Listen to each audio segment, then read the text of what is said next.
Hello friends, today we will see a novel Emma, written by Jane Austen. Let's get started. Emma. Emma, fourth novel by Jane Austen, published in 3 volumes in 1815, set in Highbury, England, in the early 19th century.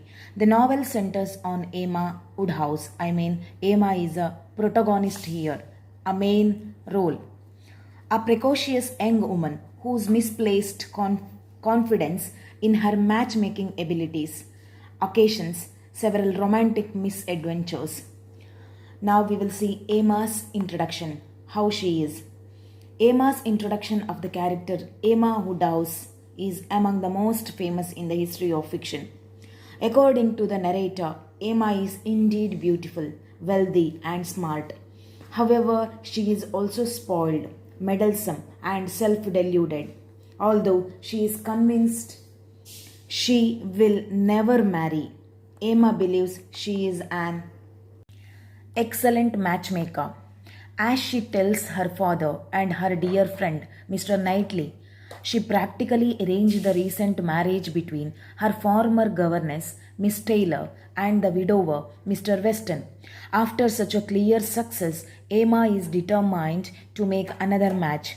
This time, she has set her sight on the village vicar, Mr. Elton. Both Emma's father and Mr. Knightley's caution her against interfering, but they ultimately fail to dissuade her. Shortly thereafter, Emma befriends Harriet Smith, a 17-year-old student at local boarding school. Harriet's parentage is unknown. Harriet is an orphan here. She is the natural daughter of somebody who many years ago placed her in the care of the school's headmistress, Mr. Godward.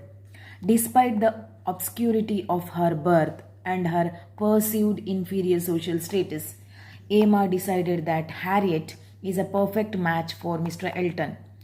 Emma sets about improving her friend, first by discouraging her interest in Robert Martin, a young farmer whose family is renting land from Mr. Knightley. Harriet clearly has feelings for Robert. Emma convinces her otherwise. She tells Harriet that Robert is beneath her. When Robert writes a letter asking for her hand in marriage, Harriet, with Emma's counsel, refuses him. When Mr. Knightley visits Emma, he excitedly tells her about Robert's intent to marry Harriet. After Emma informs him that Harriet has already rejected Robert's proposal, Mr. Knightley is furious. He criticizes Emma for interfering, claiming Robert is a respectable man and a good match for Harriet. Mr. Knightley storms out. He does not visit Emma again for some time. In his absence, Emma continues to push Harriet and Mr. Elton together. With Robert out of the way and Harriet and Mr. Elton spending more and more time together, Emma begins to celebrate the success of her endeavor. All seems to be going well until Christmas Eve, when Mr. Elton reveals to Emma that he is in love with her, not Harriet. Like this whole novel, fully it is Confucius. At the end, all gets correctly matching couple. Likewise, novel ends successfully. The novel Emma. And has been spending time with Harriet, only to please her. Humiliated by her attempt to pair him with Harriet, Mr. resolves to retire to Bath. Bath is a place here. Emma is forced to tell Harriet about Mr. Elton and spends the next several days consoling her. Meanwhile, two new visitors arrive in Highbury. Jane Fairfax, the beautiful orphaned niece of Emma's neighbor, Miss Bates, and Frank Churchill, the dashing young son of Mr. Weston. Initially, Emma dislikes Jane. She condemns her for being too cold and too cautious. Mr. Knightley defends Jane, reminding Emma that whereas she is privileged, Jane has no fortune and must soon leave to work as a governess. Mr.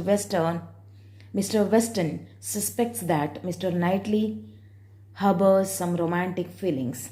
Like this, The whole novel looks like totally confucius, but finally, at the end, each and everybody gets a correct matching couple. Thank you, everyone. This is a novel, Emma.